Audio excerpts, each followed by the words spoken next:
Hey, what's up guys? Joining me is Mir, and we're going to discuss a really huge match that took place over the weekend just before the CPT has started. If you guys haven't known, the Tokido versus Daigo first to 10. Really huge match, man. If you guys haven't seen it, there's going to be tons of spoilers. So stop watching the video right now. Go search it up on YouTube. Daigo uploaded on his channel, I think, the entire match, so you guys can watch the first to 10 there. It's a really great match. So, spoilers from here on out. So, yeah, Mir, what did you think of the match? Well, definitely quite a sensation, I would say. Definitely a very interesting match, and a lot of people were looking forward to this. I mean, Tokido and Daigo is a big rivalry. It's been going on for a while. Yeah. They're also training buddies. Yeah, it was like a very cool match to watch, and really high level play. They did a bunch of interviews before, like they're hyping the matchup and such. And Tokido was the one that challenged Daigo, in case you guys didn't know. But Tokido said, I can't even see his back from where I'm standing. You know, he felt like he was at a disadvantage in this match. He felt like Daigo was a stronger player, but he said he wanted to confirm for himself how big the gap really was. And of course, he said he went into the match with the intention of winning.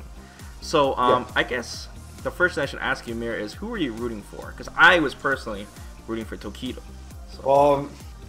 As you might know, I'm a closet Daigo fan. So. Closet Daigo fan? I don't know. Well, man. actually, yeah, no, I'm not really that closet Daigo fan. But yeah, I was rooting for Daigo. I mean, I always like watching Daigo play, and he's one of my favorite players.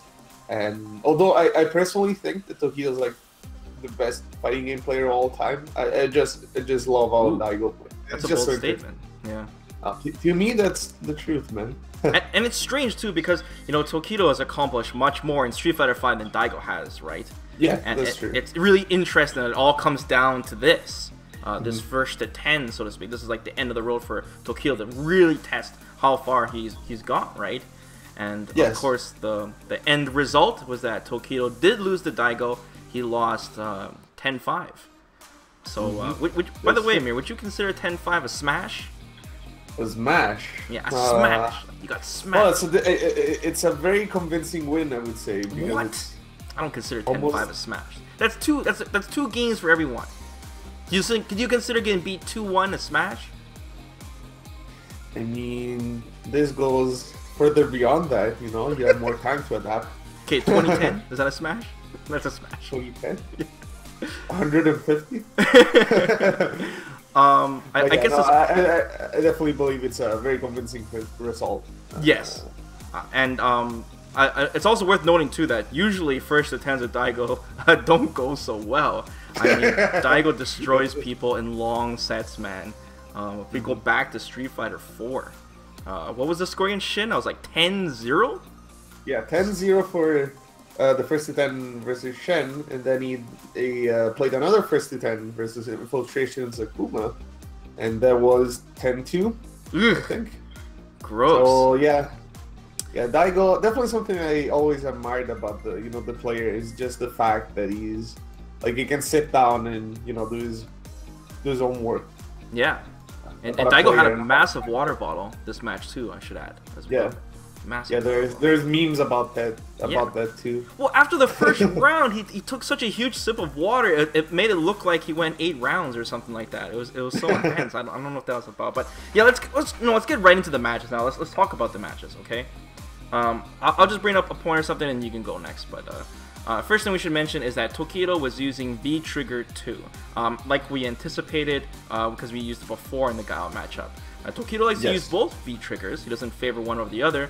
But in this particular matchup, Tokido must have felt that V Trigger 2 was stronger. And both these players prepared big time against each other, like a month of training against top Gao players, top Akuma players. And then Daigo ends up using V Trigger 2. I mean, that's a no-brainer.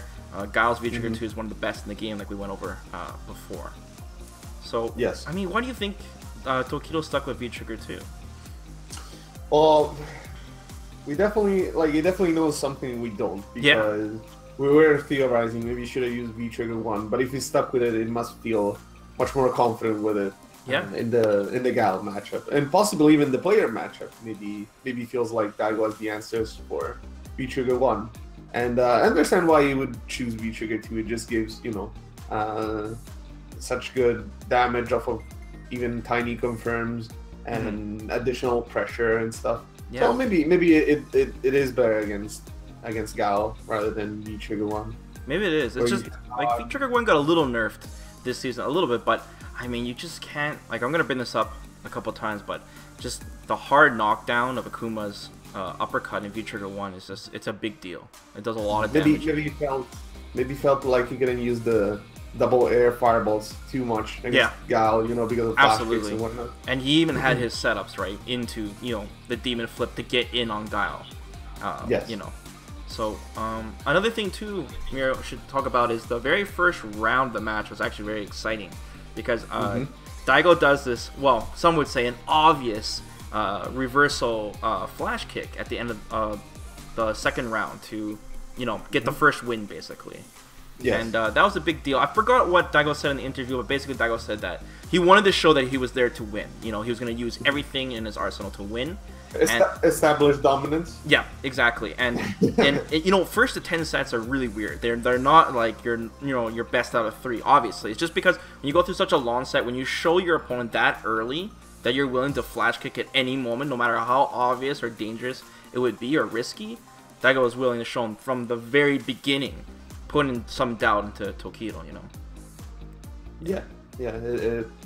It just basically means that when Daigo's waking up is not Daigo that's guessing, is Tokido instead. Yeah. Any points you want to bring up here? This whole reversal. Sorry. Any points you want to bring up? I brought up 2, so you can go ahead. Yeah.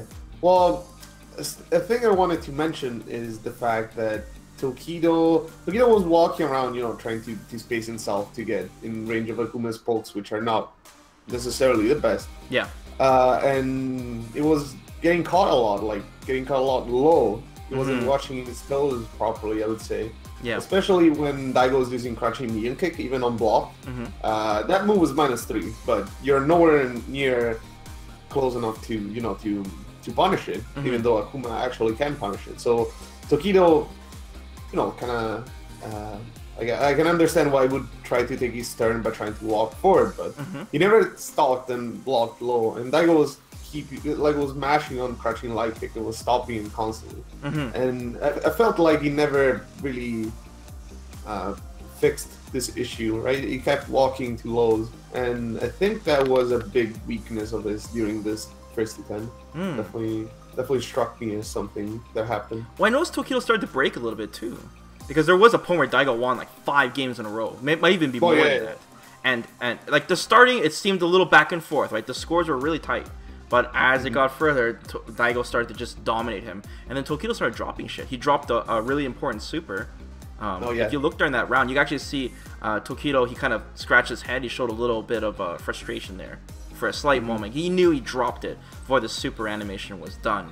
And he missed a lot of crouching medium kick confirms, which is one thing that his Akuma is known for. That's the whole tape measure thing that Tokido does. He's looking at the stun bar to confirm if that crouching medium kick hits, right? To stop people from walking back when he's trying to pressure them and shimmy them, right? Because your hitbox is smaller when you're standing. So you don't want to get, crouching medium punch to death from Akuma. So naturally you stand and walk backwards, right? And Tokido likes to catch people low. And yeah, he wasn't confirming them, man. He did crouching medium kick, Daigo blocked it, and just did a Hurricane Kick and got a free punishment. And he was getting zoned out pretty bad too. Yeah. Well, I mean, to be completely fair, Gal has the advantage in the matchup. I feel so too. It might not be, massive, but it's there for sure. Yeah. Gal has all the answers for Akuma's craziness. And even though Akuma's like one of the best characters in the game, Gal is too. So yeah, now he is. Yeah, absolutely, for sure. Yeah. Another thing I would like to mention is that Daigo was doing a really good job at spacing himself by not even trying to down back and keep his charge. Like, was just standing there. That was just that good, man. I was just doing these micro adjustments, and to stay out of Akuma's pokes, and at the same time be in range of Gal's pokes, which at the same time they're not, that far-reaching, but they're still better than Akuma's.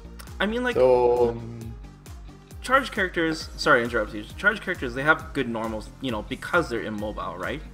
But when you play it like Daigo's doing, where he's walking back and forth, man, he was air throwing him a lot too, Yeah, that's true. So yeah, he's definitely taking advantage of that. Yeah, absolutely. Yeah, I saw him use a lot of standing medium kick. That's not even just as a pull, not even as an anti-air, And it just had a very interesting choice for neutral. It looked like he knew the matchup, but not only the matchup, but knew the player. Yeah. Because you cannot really, like, you see him in tournaments, Daigo likes to down back. Like, he does like to do that because he likes his flash kicks, he likes his sonic booms. Right. So, to see him stand there against Akuma, which is, such a versatile character with so many options, it just shows a level of confidence that he clearly doesn't have in tournaments where he didn't do his own work, right, with people that maybe didn't expect in the bracket. Yeah. Another like really important thing about the match too is that Tokido almost got Daigo in the corner all the time. He easily got Daigo in the corner, but Daigo fought his way out of the corner almost every time as well, helping him stay in the match. Because having Akuma having you in the corner is really bad, but Daigo would literally just jump out of the corner, like constantly jump out of the corner. Or if Tokido did any of his setups from V-Trigger 2, where he went like red fireball on the demon flip, or any point where he went red fireball, Daigo would always V reversal. So V-Trigger 2 wasn't a big deal for Guile in this matchup. In this match, I mean, because Daigo like always used V reversal half the time to keep Tokido out and zone him out. And it looked like Tokido's kind of frustrated, trying to figure out what can he punish Daigo with the hardest for jumping out of the corner like that. And try many things back, hard punch, you can only do so much. I feel like if he had V-Trigger 1 though, just doing an autocorrect DP would get that hard knockdown. I think that'd be really good if you considered that, in hindsight. Well, in hindsight, then yeah, maybe, but there's probably a lot of other situations where V-Trigger 2 came in handy, like he did a bunch of confirms into, EX into EX into EX for a lot of damage and help him win rounds. So, I mean, it's really hard to, kind of gauge whether it would have been the right choice or not. But yeah, like you said, Daigo always tried to jump out of corners, and he was willing to take the risk, eating an EX DP or whatever. I mean, it's damage, and, you get knocked down, but you're out of the corner, so you're kind of safer in a sense. Daigo was clutch. There was a lot of rounds where they were close. But Daigo clutched a lot of situations where Daigo was in the corner and was one hit away, and Daigo took the risk and threw the sonic boom, right? And didn't eat a jump in for it. A lot of those kind of moments. Any other points, Mir, you want to bring up about the match itself? Well, just in general, like I mentioned before, is the fact that Daigo clearly showed a level of confidence and knowledge that was very, very impressive to me, honestly. Like I really liked watching the match, and you could see that for Tokido was an upward slope. He was trying to fight against, this player who clearly kind of understands the matchup better, which is really interesting because, like you said before, Daigo's not. It's not like Daigo won everything in SF5, so it's really weird to see the shift from his tournament self to his first to 10 self, and how different it is the way he plays. So the aftermath of the match was really interesting too, because they did their ceremony, they were doing their speeches at the end, and then Tokido actually started breaking down and crying. He wasn't like bawling, but he was definitely very heartbroken about the result. When they asked him, what he had to say after the match, he said, I wanted to at least win in the game. He said, but I'll have to come back and try again. It wasn't very much he said, and Daigo, was being humble and saying, I think you won over me in everything but the game. They're referring to Street Fighter V, of course. So, Tokido's a very smart guy, well educated. I mean, he's accomplished a lot of things in his life, and obviously he was very, very passionate, which was the reason why he was crying, of course. Even though there may not seem to be anything on the line, money-wise, or even points or CPT-wise, it was a very important match for him because everything led to that match, so to speak. Yeah. I'm sure he felt like, I can finally beat my, kind of like, in a sense, kind of like his older brother, if you will, in the fighting game genre. Yeah, right? They grew up with each other, Maybe I finally got to a point where I can beat, the Daigo, and then he realized, and like we said, 10-5 might not be his match, but it's definitely a convincing result. So maybe he was expecting to perform better, and that really got to him. And they both I understand that, savagely. you know, it's really good to be passionate about things you love. So Yeah, totally understandable. They both made livings off of it, right? So yeah. So this. Yeah, I think what made it more interesting. Well, not more interesting. I guess more entertaining in a sense to watch is how clueless Daigo is about. Daigo was about the fact that Tokido was kind of like breaking down and crying. Daigo was like laughing it up and just saying nice things. Well, he won, man. Like. Yeah, no, I'm just saying. And he was being humble about it. He did, you know, say, you know. That's what I'm saying. Like, it was just saying nice things, you know. You won over me and everything but the game, and just being really nice to him. So yeah, it was a very interesting scenario that we saw after the end. But it was a really cool match overall, and even the conclusion I think was fitting. Yeah, man, I'm super pumped for CPT this year. It's going to be great. We got some more stuff to talk about in the future, Mir, when it comes to the CPT.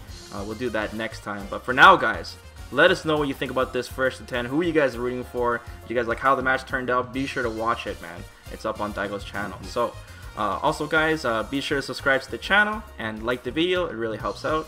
And, yeah, we'll see you guys next time. So, take care. See ya.